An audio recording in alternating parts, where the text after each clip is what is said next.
magbahagi sa inyo ng isang post-Christmas message. At ito po ay preparation din natin for 2015. And I believe you are all excited to face our 2015. Amen? At alam ko po na lahat po tayo ay masaya sa pagdiriwang ng Kapaskuhan. At marami po sa atin ngayon na makikita po na nandun pa po no yung reflection ng Christmas. Tingnan mo nga yung katabi mo ngayon, mukha bang maraming pinagpaskuhan yan, no? Magmula po sa ulo hanggang paa ay makikita po natin ang reflection ng Christmas. Amen. Yung iba naman po ay nagdagdag ng ilang kilo na timbang, no? Nadagdagan ba ng timbang yung katabi mo ngayon? Masaya po ang celebration ng Christmas dahil alam po natin ang kahulugan nito. Subalit sa umaga pong ito ay mas titignan pa po natin ng mas malalim ang mensahe po ng Christmas, and at the same time makakatulong po sa atin na preparation as we face 2015. And let us now proceed to God's Word in the book of Matthew chapter 2, starting verse 1. Jesus was born in the town of Bethlehem in Judea during the time of Herod was king. Soon afterward, some men who studied the stars came from the east to Jerusalem and asked, "Where is the baby born to be the king of the Jews? We saw his star when it came up in the east, and we have come to worship him." When King Herod heard about this, he was very upset, and so was everyone else in Jerusalem. He called together all the chief priests and the teachers of the law and asked them, "Where will the Messiah be born?" "In the town of Bethlehem in Judea," they answered. "For this is what the prophet wrote. Bethlehem in the land of Judah, you are by no means the least of the leading cities of Judah. For from you will come a leader who will guide my people Israel." So Herod called the visitors from the east to a secret meeting and found out from them the exact time the star had appeared. Then he sent them to Bethlehem with these instructions: "Go and make a careful search for the child. And when you find him, let me know so that I too may go and worship him." And so they left, and on their way they saw the same star they had seen in the east. When they saw it, how happy they were! What joy was theirs! It went ahead of them until it stopped over the place where the child was. They went into the house, and when they saw the child with his mother Mary, they knelt down and worshipped him. They brought out their gifts of gold, frankincense, and myrrh, and presented them to him. Then they returned to their country by another road, since God had warned them in a dream not to go back to Herod. Praise God for His Word. Pwede ba palakpakan po natin ang Panginoon sa Kanyang salita? Purihin ang Panginoon. Alam niyo po, kung wala po ang salita ng Diyos, ay hindi po natin malalaman, especially in detail, what took place 2,000 years ago nang pinanganak po ang ating Panginoong Hesus. At dito po, sa atin pong mga binasa, ay matututunan pa po natin ano nga ba yung nangyari mahigit 2,000 taon na po ang nakakalipas. Binigyan ko po ng title ang atin pong message this morning, The Wise Men. Sa mga awitin po na naririnig natin na mga Christmas carols, ito pong kwento na ito, tinawag po ang mga bumisita kay Jesus na 3 hari. Subalit, kung babasahin po natin ang Biblia, sila po ay tinawag na hindi kings, pero po sila ay tinawag na magi. Sila po ay tinawag na wise men.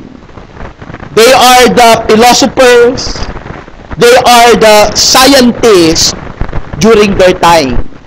Sila po ang matatalinong tao, mga mananaliksik nung kanilang kapanahunan. At napakaganda po sa umagang ito, natin pong pag-aralan, ano nga ba ang ginawa nitong mga wise men na ito? By the way, sa kanta po, meron daw 3 hari. Pero sa pag-aaral po, hindi po 3 ang naging bisita ng Panginoong Hesukristo. Subalit, ito po ay caravan. Na according to tradition, according to research, mga nasa 300 mga tao ang dumating sa Jerusalem. That is why nabulabog po ang buong Jerusalem that time, maging si Herod, na-threaten siya, kasi pag may dumarating na 300 hanggang 400 na mga tao, ang purpose po nito ay manakop. Subalit sa pagkakataon pong ito, yung caravan po na ito, ang purpose nila, not to conquer a land, but to find, to anoint, to recognize a king. So napakahalaga po sa umagang ito, na matutunan po natin yung mga ginawa nitong mga wise men na ito noon pong Kapaskuhan at may apply po natin sa ating buhay, especially as we are facing 2015. Ang sabi po ng Proverbs chapter 13 verse 20, "He who walks with the wise grows wise, but a companion of fools suffers harm." So napakaganda po pala na sa umagang ito ay sundan po natin yung kwento nitong mga wise men na ito so that we can learn from them and we can apply lessons that we can get from their story. Matutunan po natin, maipamuhay po natin, and I believe na itong 2015 po na ito, kung i-apply po natin ang mga lessons na matututunan po natin, ay magkakaroon po tayo ng better 2015. Ang sabi pa po ng Ephesians chapter 5 verse 15, "Be very careful then how you live." Sabi mo nga sa katabi mo, be careful. Sabi mo sa kanya, be very careful. So tinuturuan po tayo ngayon ng Biblia to be very careful. Because life is very fragile. Actually, tayo po, patapos na po ang 2014. Amen. Marami na pong panahon ang lumipas, hindi na po natin maibabalik. Mga alaala na lamang ang ating maibabalik, pero yung pong panahon na lumipas, hindi na po natin maibabalik. Ang meron tayo ngayon ay yung pagharap sa 2015. At ang sabi po ng Bible, be very careful then how you live. At ang sabi po dito, not as unwise, but as wise. Ito pong kwento na atin pong binasa, this is all about the wise men, how they met the King of Kings. Ano yung ginawa nila? Bakit nila natagpuan? Bakit nila naranasan yung hari ng mahangahari ang ating Panginoon? That is why sa umaga pong ito, napakagandang ito po ay ating pag-usapan at pag-aralan. So kuhanin po natin yung mga lessons from the wise men. Ano po yung mga lessons dito na pwede nating matutunan? Number 1, they are seekers of the king. Hindi lamang po sila wise men, sabi po nung iba, mga biro, na sila po ay tinawag na wise men dahil nung nawala daw po ang GPS nila. Meron silang sinusundan hanggang nakarating po sila ng Jerusalem. Kaya lang pagdating po nila ng Jerusalem, when they're approaching Jerusalem, yung kanilang sinusundan na GPS, nawala. Pero they are wise kasi natatangi din daw po sila, iilan lang sa mga lalaki na pagka hindi na alam kung saan pupunta, ay nagtatanong. Subalit ito pong mga ito, marunong silang magtanong. Pero hindi lamang po yun ang dahilan bakit sila wise. They are wise because they are seekers of the king. Sabi po dito sa verse 1, after Jesus was born in Bethlehem in Judea, during the time of King Herod, Magi from the east came to Jerusalem and asked, where is the one who has been born King of the Jews? Hinahanap nila. Sinasaliksik po nila. They are seekers. Actually, yung kanilang pagsisik doon po sa tinatawag na king, hindi po ito biro. Ano pong ibig sabihin? Tingnan po natin ito. Una po, almost 2 years of rigorous research. Alam niyo po, nung ang mga Magi ay nagpunta po ng Jerusalem, hindi po ito katulad nung atin pong mga nakikita, nung naikwento po sa atin, nakikita natin na image ng Belen, na nandoon po si baby Jesus, nandoon po si Joseph, si Mary, may mga hayop, nandoon yung mga shepherds, and then, nandoon yung 3 hari. Hindi po ganon. Dahil dumating po ang mga Magi sa Jerusalem, more or less, after 2 years.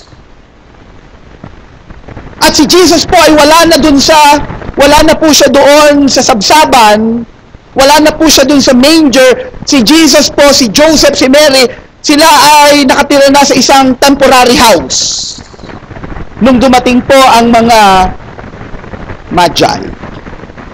Kaya nga po, kung babasahin natin yung kwento nung nalaman ni Herod na hindi bumalik sa kanya yung mga Magi, ay kanyang ipinapatay ang mga bata. Ilang taon? 2 taon pababa. Ang ibig sabihin, lumabas yung star 2 years before.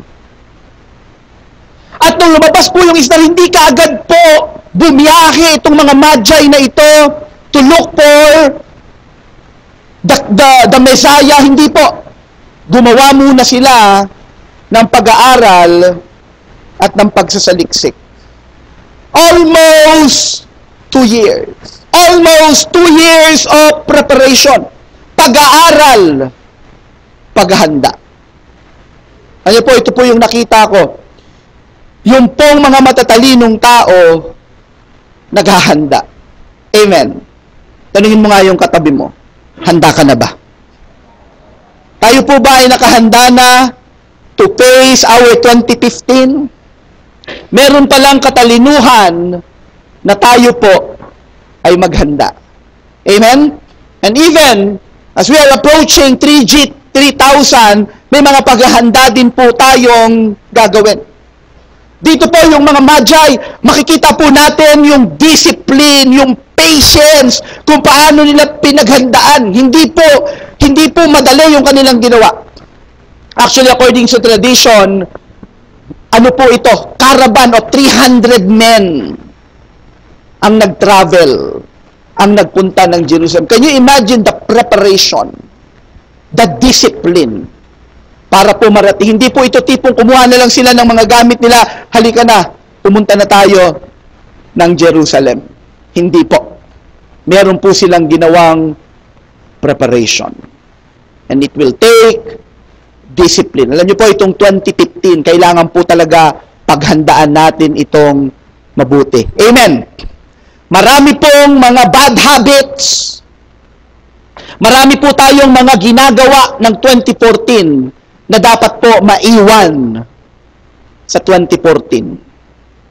Amen? Ano ba yung mga ginagawa mo nitong 2014 na dapat maiwan na sa 2014? Sabi mo nga sa katabi mo, iwanan mo na. Hindi po magso-survive yung mga Magi from the east going to Jerusalem kung hindi po talaga nila ihahanda ang sarili nila, i-discipline nila ang kanilang sarili. Inaral nila anong mga paghahanda ang kanilang kailangan. Physically, anong dapat paghahanda ang kanilang dapat gawin. Discipline. Sabihin mo nga sa katabi mo, are you disciplined? Ha? Sino po nung 2014, hindi tayo ganun ka-discipline na kailangan palitan na natin pagdating ng 2015? Amen? Sino po dito palaging late? Papasok sa trabaho, late. Papasok sa school, late. Sabi mo nga sa katabi mo, magbago ka na. Alam niyo po, na-realize ko, yan po ay discipline. Amen? Inoobserbahan ko po dito po sa CRCC, I think maglilimang taon na ako nagpapastor dito sa CRCC. Alam niyo po, naobserbahan ko, ang late, ito po ay discipline. Yun pong late, kapag masyadong maaga, malilate yan.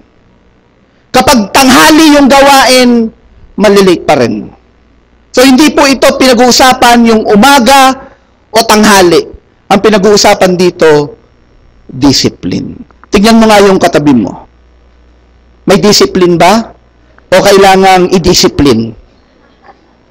Napakahalaga po ng paghahanda. Amen? Alam niyo po ba na ang devotion, ang daily devotion ay discipline? Amen? Ito po ay discipline. Yung pong ikaw ay mag-devotion isang beses, madali lang yon.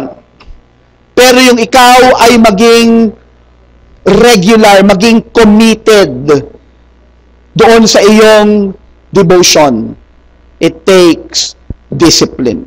Ito pong mga magi na ito, they are wise. Why?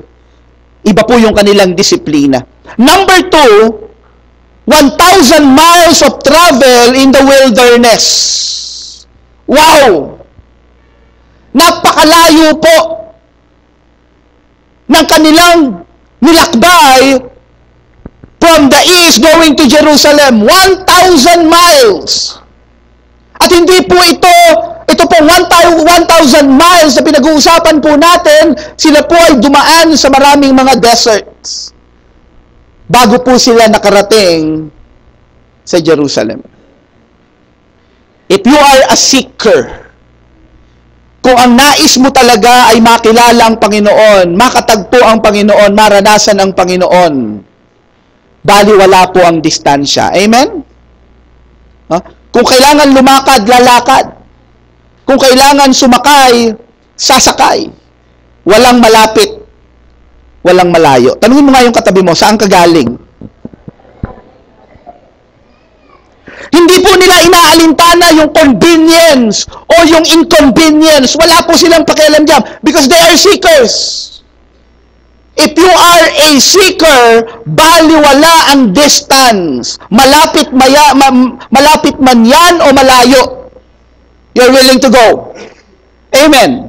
You are willing to face the challenges. Why? Because you are a seeker. Yung iba po nagsasabi, hindi ako makakapag-church, walang pamasahe.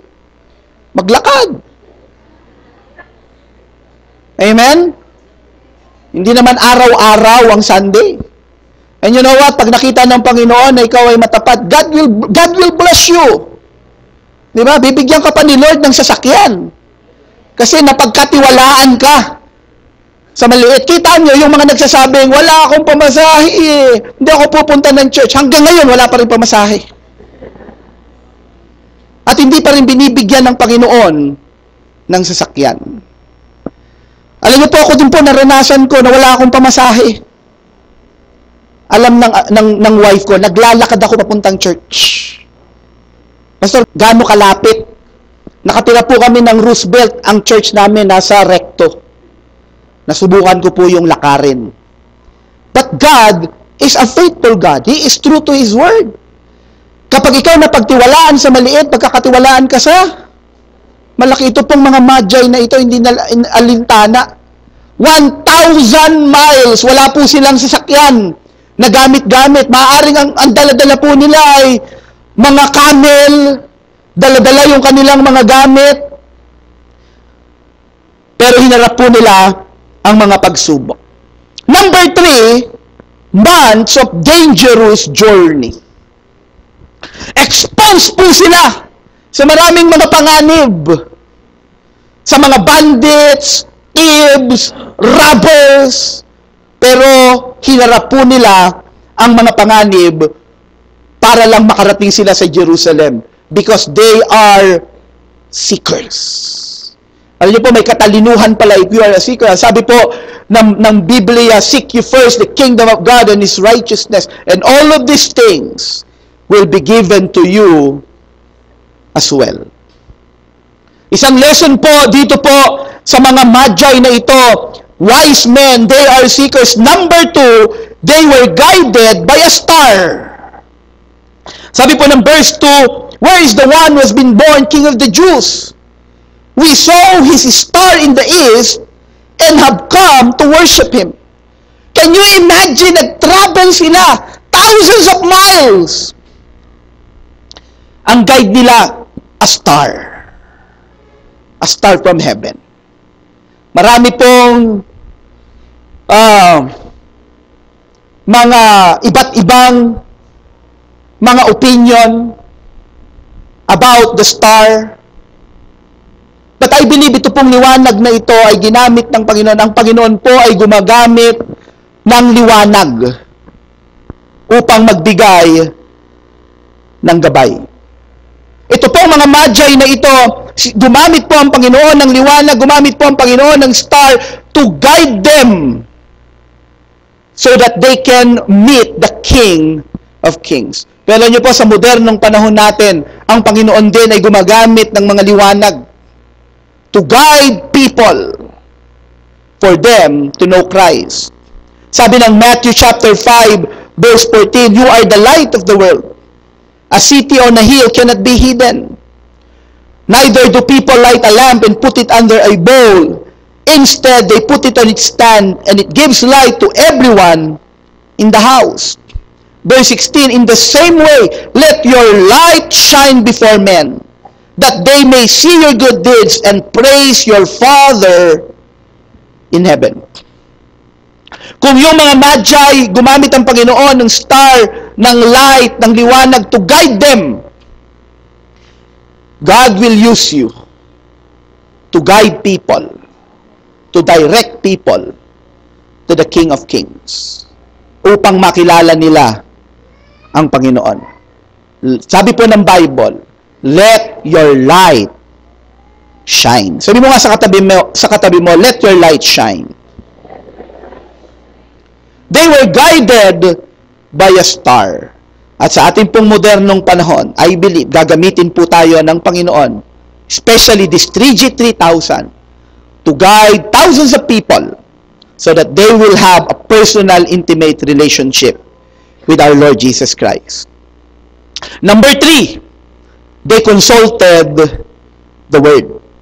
Ang sabi po ng verse 3, when King Herod heard this, he was disturbed, and all Jerusalem with him. That is why hindi lang po ito 3 tao na dumating. Alam niyo po, ang Jerusalem, ito po ay isa po itong abalang lugar, isa po itong abalang city. Kung meron lang 3 tao na darating, hindi po ito mapapansin. Subalit, hindi po 3 tao, 300 people ang dumating sa Jerusalem, at ang buong Jerusalem, sila po ay nabulabog. Ang sabi po ng Biblia.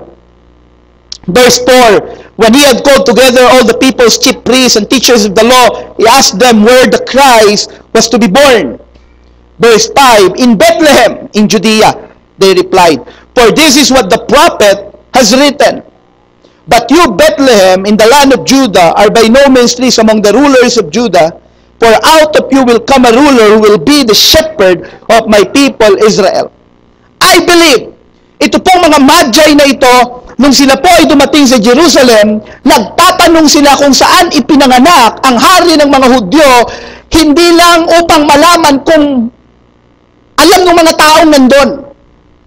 Hindi lang po yon. But I believe, ito pong mga wise men na ito pong mga magi na ito, alam nila na may nakasulat tungkol sa ipinanganak na hari. At nais nila hindi lang sila gabayan ng star, subalit gusto nila na mismong mabasa nila o marinig nila yung nasusulat tungkol sa haring ito. At alam nila ang Jerusalem, ang mga Hudyo, Alam nila na may nasusulat tungkol sa hari ng mga hari. Hindi lang sila nagtatanong, may narinig ba kayong ipinanganak? Hindi lang po yon. Subalit nais nilang magkaroon ng personal na confrontation sa isinulat tungkol sa hari na ito. They consulted the word. Alam nila kung gaano kahalaga ang salita ng Diyos. Sabi ng 2 Timothy chapter 3, verse 16, all scripture is God-breathed and is useful for teaching, rebuking, correcting, and training in righteousness. Verse 17, so that the man of God may be thoroughly equipped for every good work. Kung paano pong yung mga wise men, alam nila, sinasaliksik nila, saan pinanganak yung hari ng mga Hudyo? Saan pinanganak yung hari ng mga hari? Para bang ang tinatanong, may nakasulat ba? Anong sinasabi ng kasulatan? They want to consult the Word. At hanggang ngayon po, alam natin ang sinasabi po ng Biblia that all Scripture is God-breathed. Kinasihan ng Panginoon, hiningahan ng Panginoon, binigyan ng Diyos ng buhay. The Word of God is living and active. Kaya po dito sa CRCC, binibigyan po natin ng pahalaga ang salita ng Diyos. Na ang salita ng Diyos ay buhay at nagbibigay ng buhay. Amen. Na every time nagme-meditate tayo ng Word of God, kinoconsult natin ang Word of God, nagpapasakop tayo sa Word of God, binibigyan tayo ng salita ng Diyos ng buhay. Sino po dito, unti-unti, pinapahalagahan mo na ang salita ng Diyos? Alam niyo po, i-goal po natin, ito pong 2015, magkaroon ka ng sariling Bible. Amen. Tanungin mo nga katabi mo, may Bible ka na ba? Ha? If you are a Christian right now, dapat po may Bible ka. Baka may cellphone ka, Bible, wala ka. Pastor, ako, meron akong cellphone na may Bible. Aba, mabuti. At may Bible ang cellphone mo. Pero kung wala po kayong Bible and you are part of a cell, kausapin niyo po yung inyo pong cell leader. Nagpapamudmud po tayo dito ng Bible. Why? Kasi po alam natin na napakahalaga ng Bible sa buhay ng bawat isa. Amen? Hindi lang po Bible para atin pong i-display, no? At ilagay sa ating bookshelves, hindi lang po yon, pero ito po ay ating babasahin, i-meditate natin, and we will obey the Word of God. Why? Because the Word of God is useful. Ang ibig sabihin, ang salita ng Diyos gagamitin, kagamit-gamit yan. Amen. Tanungin mo nga katabi mo, binabasa mo ba? Pastor, binabasa ko yan every Sunday. No. Hindi po. Dapat po every day. Actually, dapat magkaroon ka na ng goal to read the whole Bible in 1 year. Napakasarap pong magsimula itong 2015. Sino po dito nabasa mo na ang buong Bible? From Genesis to Revelation. Amen? Dapat po ay basahin natin. Yung iba nga, hindi pa nakontento, pati table of content, binasa na. Lahat. Pati yung map, no? Binasa. Okay, so basahin po natin yan. Magkaroon po tayo ng goal. Ito pong mga ano na ito mga magi nito, na alam nila mahalaga. Merong star. Pero nais pa rin nilang marinig. Nais nilang makita anong sinasabi ng kasulatan. Number 4, they came to worship the Lord. They came to worship. Napakalayo ng kanilang nilakbay. Napakamapanganib ng kanilang paglalakbay. Napakahaba ng kanilang preparation. Pero ginawa po nila ito. Why? Because they want to worship the Lord. Sabi po ng verse 2, ito po sabi nila, where is the one who has been born King of the Jews? We saw his star in the east and have come to worship Him. Alam po nila kung bakit sila nagpunta. Alam po nila yung kanilang layunin. Alam nila yung kanilang purpose. And I believe, every time tayo nagpupunta ng church, ang reason, because we want to worship the Lord. Amen. Tanungin mo nga yung katabi mo, bakit ka ba narito? Sana po hindi tayo narito lang dahil nais nating makatanggap. But we are here because we want to worship the Lord. Amen. Bakit ka ba nag-aaral? Pastor, para makatapos. Para pag nakatapos ako, magkaroon ako ng magandang hanap buhay, magandang trabaho, magkaroon ng pamilya. Hindi lang po yun. Ako po ay naniniwala, bahagi yun. Amen. But you are studying because you worship God. Na ang worship po, hindi po ito nakalimit sa loob lang ng church. Na pag sinabi po worship, kaya pala ang sabi ni Apostle Paul, I urge you, brothers, in view of God's mercy, to offer your bodies as living sacrifice, holy and pleasing to God. This is your spiritual act of worship. Na pag sinabing worship, life. Pag sinabing worship, buhay. Yung buhay mo, pag ikaw nasa eskwelahan, nag-aaral ka, you are worshiping the Lord. Amen. Pag ikaw nagtatrabaho ka, you are giving your best. Why? Because you are worshiping the Lord. Alam mo yung reason. Itong mga magi na ito, nag-travel sila. Pero habang nasa wilderness sila, habang nahihirapan sila, habang may mga exposed sila sa danger, alam nila, ginagawa nila yon because they are worshiping the Lord. That is why, if you are studying, you will not compromise. Dahil alam mo kung bakit ka nandun, hindi lang makakuha ng mataas na grade. Kasi kung nasa school ka lang, just to get high grades, you will be willing to compromise. Amen. Ang pangahawakan mo, it is better to cheat than to repeat. Bakit? Kasi hindi mo alam yung reason bakit ka nandun eh. Kung ikaw nagtatrabaho ka, at hindi mo alam yung purpose bakit ka nandun sa workplace, pag nandyan na yung mga temptations, baka mag-compromise ka. Kasi baka nandun ka lang para ma-promote, para tumaas ang sweldo, para kumita ng pera. Hindi mo alam, you are there to worship the Lord. Ito pong mga wise men na ito, alam nila yung purpose. Bakit sila nandun? At nung nandun na po sila, sabi po dito, pagdating ng verse 9, look at verse 9, Matthew chapter 2, verse 9, after they had heard the king, they went on their way, and the star they had seen in the east went ahead of them, until stopped over the place where the child was. Nawala po yung kanilang guide, but this time, muli po nilang nakita yung star. At ang sabi po dito ng Bible, the star stopped over the place where the child was. Meaning, yung pong star na ito, hindi stationary. Hello? Hindi po ito ordinaryong star. Para po itong pillar of clouds and pillar of fire during the time of Exodus na sinusundan nila. At ang sabi po dito ng Bible, yung star na ito na hindi stationary, mobile, moving, tumigil over the place where the baby was. No. The child.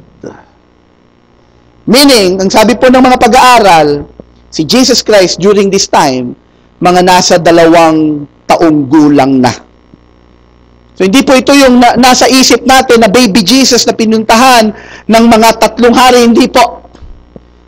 Pero ang sabi po dito, over the place where the child was. And verse 10, when they saw the star, they were overjoyed. Bahagi pala yan.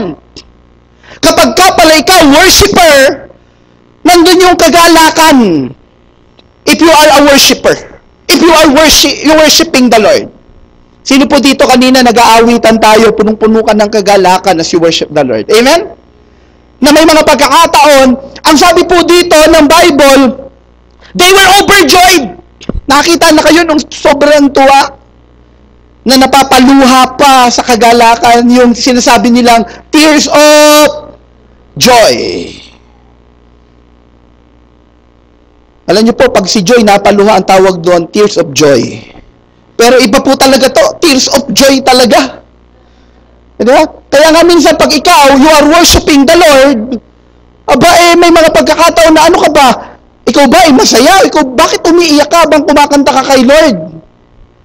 Kasi overflowing yung joy. Ito po yung naranasan ng mga magi. Na-imagine nyo po ba yung kanilang yung larawan, nung eksena, nung pagkakataon na ito, nung nakita nila, nung 2 taon na kanilang paghahanda, na kanilang paglalakbay, and nandun na, nakita na po nila. Pagsabi po ng verse 11, on coming to the house, they saw the child with his mother Mary, and they bowed down and worshipped him. Then they opened their treasures and presented him with gifts of gold and of incense and of myrrh. Kanila pong ibinigay yung kanilang mga regalo. Actually, kaya po nagkaroon ng gift-giving ng Christmas because of the wise men. Hindi po dahil kay Santa Claus. Yung iba po akala Santa Claus. Kaya po mga magulang na nandito, huwag nyo nang ituro sa mga anak nyo yung Santa Claus. Ang ituro po natin, ang unang nagbigay, yung ating God the Father. Amen? Kaya po natutunan nating magbigay. Ito pong mga wise men, kaya sila nagbibigay kasi alam nila na merong anak ng Diyos na ibinigay, iniregalo para sa atin. Pero palakpakan natin ang ating Panginoon. Praise God! Sabi mo nga sa katabi mo, wala nang Santa Claus. Alam niyo po, ito po yung na-realize ko. Kapag ikaw worshiper, automatically, you will give. Matik na yon. Pag worshiper ka, you will give. If you are a worshiper, you are a giver. Kaya lang po ang Panginoon, He is seeking worshipers. Ang sabi ng John chapter 4, verse 23, yet a time is coming, and has now come, when the true worshipers will worship the Father in spirit and truth. For they are the kind of worshipers the Father seeks. Gusto ko pong bigyan nyo ng emphasis. Ang sabi po dito, for they are the kind of worshipers the Father seeks. Ang seeker pala hindi lang tao. Makikita din natin, si God pala seeker din. Meron din siyang hinahanap. Bakit? Kasi hindi madaling makita. Ano yun? Genuine worshipers. Wow, grabe. Ito po mga wise men ito. Alam niyo ba kung bakit yung kwento nila hanggang ngayon pinag-uusapan? Because these wise men, these wise men, they are worshipers. They are genuine worshipers. And the Bible said, the Father, God, is seeking worshipers. Alam niyo, makikita natin, if you are a worshiper, you will give. You will offer. First and foremost, you will offer your life. Alam niyo, itong mga wise men na ito, bago nila ibinigay yung kanilang mga regalo, ang sabi, they bow down. They bow down. Anong ibig sabihin? Una muna nilang inialay ang kanilang sarili bago nila inialay yung kanilang mga gifts. Alam mo, mahihirapan kang magbigay kay Lord. Sino po dito nag-i-struggle kang magbigay sa Panginoon? Alam mo bakit? Ang una mo munang dapat ialay ang buhay mo. Ito natutunan ko, pag naialay mo ang buhay mo, ang dali-dali nang ialay ng iba, naialay mo na buhay mo eh. Amen? At ito maganda sa Panginoon. Hindi natin kayang suklian. Hindi natin kayang bayaran. Hindi natin kayang tapatan ang kabutihan, ang generosity ng Panginoon. Amen? We cannot outgive our God. Dahil ang ating Diyos ay Diyos na mapagbigay. At sa umaga pong ito, kailangan maging wise din tayo katulad ng mga wise men, especially sa ating pagharap sa 2015. Kailangan maging seekers tayo. Seekers of the King.